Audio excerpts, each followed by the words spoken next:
During today's joint practice, the Bears absolutely dominated the Dolphins on the football field. They were more physical, more confident, and simply just better today. The Dolphins did not look ready for the physicality that the Bears brought to practice. It eventually led to Dolphins fighting with each other.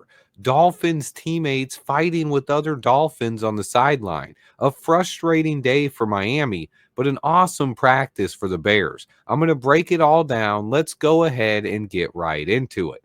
First, the injury report. Karan Amagaji, Kyler Gordon, Jalen Johnson, Shamar Turner, and Zay Frazier were all out today and did not practice. Meanwhile, Darnell Wright would return to practice, and Cole Kmet was a full participant today. Now I want to talk about the offense. As today the Bears were pretty efficient on this side of the football for the most part. They looked very organized and ran a clean pre-snap procedure.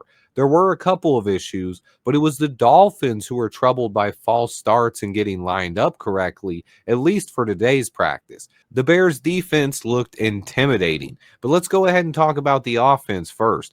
Early on in 7-on-7 drills, Caleb got off to a nice start. He was taking advantage of his two tight ends, hitting both Cole Kmet and Colston Loveland for multiple completions. He was moving the ball effectively and efficiently. Caleb would hold the ball a little long on a couple reps, but the offense started the day pretty clean. But then we got to 11-on-11s, and Caleb's very first pass was picked off by the Dolphins defense. But he would come back just one rep later and fire a 70-yard TD strike to Olamide Zaccheaus down the sideline, 70-plus yards. Caleb would later throw another long TD pass, this time to rookie Colston Loveland. Loveland caught multiple big TDs today. Rome Odunze and DJ Moore both made some catches as well, and Cole Kmet had one of his better practices of camp. Luther Burden did drop a beautiful pass from Caleb early on, but he made up for it by making some big catches with the second team, including back-to-back targets in the 2-minute drill.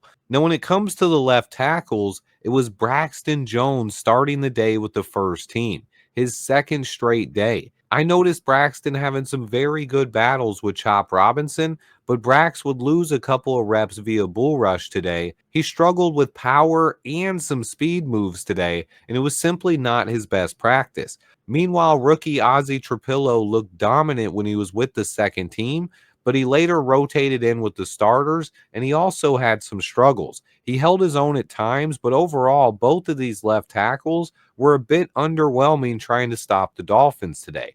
Caleb had to scramble more times than I was comfortable with, and I really need to see these tackles play better on Sunday. Those live game reps are going to be important for both Ozzie and Braxton. I also wish Karan was playing, but he's not.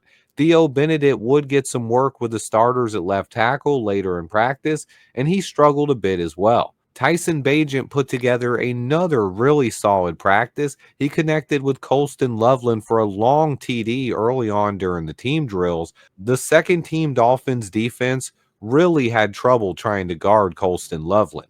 Tyler Scott, meanwhile, continues to not stand out, and his chances of making this roster look more slim every day.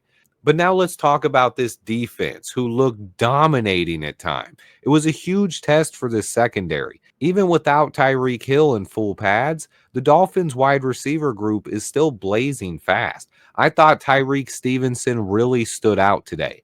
He didn't back down from the challenge, and he battled all day long. He would shut down Jalen Waddle nearly every time they got matched up. He even knocked him out of the team drills with a big hit that shook him up. He would break up a screen and force a fumble with a big hit. Tyreek also deflected a pass later in practice that was intercepted by safety Kevin Byard. Reek had a great day. Jalen Waddle would return to practice and actually make a big catch on Tyreek over the middle and took another big hit. I got to talk about my guy Jaquan Brisker as well. He's honestly been the MVP of this defense throughout camp. He started off today by intercepting Tua on the first drive in 7-on-7 drills, easily returning it for a pick six, and then throwing the football into the crowd. Brisk was out there really setting the tone today, and he had another great practice. Later on, he would get a sack on a safety blitz, and he broke up a couple of passes as well. Both Brisker and Byard had interceptions today. but the cornerbacks overall were extremely impressive, especially when you consider they were missing two-thirds of our starters. Both Jalen Johnson and Kyler Gordon were out today, but these other corners stepped up. Nashawn Wright had a really good day as well. He would lose a couple of reps early on in the 1v1 session, but he battled back and broke up multiple passes with some nice coverage afterwards. And then there was a portion of the team drills where he was shutting down Dolphins wideouts and he almost picked off a couple of passes. Throughout team periods, he was physical and locking down these Dolphins wideouts.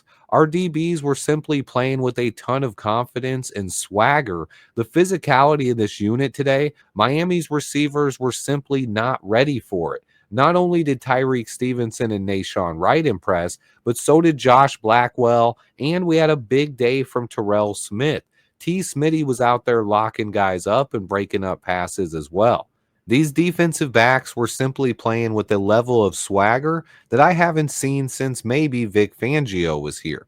Tremaine Edmonds also had a pretty good day. He blew up a couple of short passes and delivered some big hits to the running backs as well. Another linebacker that's having a good camp is Noah Sewell. He exploded into the backfield and tackled Devin A-Chain for a loss. Noah had a good day as well. This practice was also very physical in the trenches. Dio O had a rep where he bull rushed starting left tackle Patrick Paul and put him into the turf. A defensive pancake. Dio O had a good day and he won his fair share of reps. Gervon Dexter was unblockable during the 1v1 periods. He dominated the Dolphins' rookie guard and made James Daniels look like a rookie himself. He also got some reps against the tackles as well. Big Dex looked awesome today. He had a big tackle for loss in team drills, and he was in the backfield constantly. Montez Sweat was as well. He beat the Dolphins right tackle for an easy sack in 11 on 11s, and then the Dolphins had Larry Borum come out as first team right tackle later, and Sweat made him look silly a couple of times. He found himself immediately in the Dolphins backfield. Austin Booker and Zach Pickens both made plays today as well. But this defense just looked better than the Dolphins today. There were a couple of team periods where the Bears defense would just dominate these guys. This is that high-powered Dolphins offense that's put together a lot of fireworks over the last few seasons. Yes, Tyreek Hill was sidelined, but so was Jalen Johnson and Kyler Gordon. The Bears were clearly more physical and more ready for this practice. It'll be really interesting to see if this energy carries over to Sunday's game or if the Dolphins punch back. The Bears dominated in the trenches, and they were clearly more physical in the secondary as well today. They had multiple interceptions, multiple sacks, and forced a few fumbles as well. And also, when you look at the offense, we had multiple 50-plus yard TD passes from Caleb Williams as well, and one from Tyson Bagent to Colston Loveland too. Overall, it was a really positive practice and good news for trying to get these guys ready for the regular season. If you ask me, though, I still would prefer if Caleb and the starters were to play at least one series against the Dolphins on Sunday. But hopefully, the starters will get an extended look next week against the Bills, a team that offers more of a real test anyway. But practice number 14 is in the books. The first joint practice of the year was a physical one, and the Bears did not disappoint. This is the kind of intensity I want to see these guys play with in the regular season. Bears football is back on Sunday. Tyson Bagent will be starting against the Dolphins. Let me know in the comments how you guys are feeling. Please hit that like button for me to support the channel. Stay tuned, and until next time, bear down.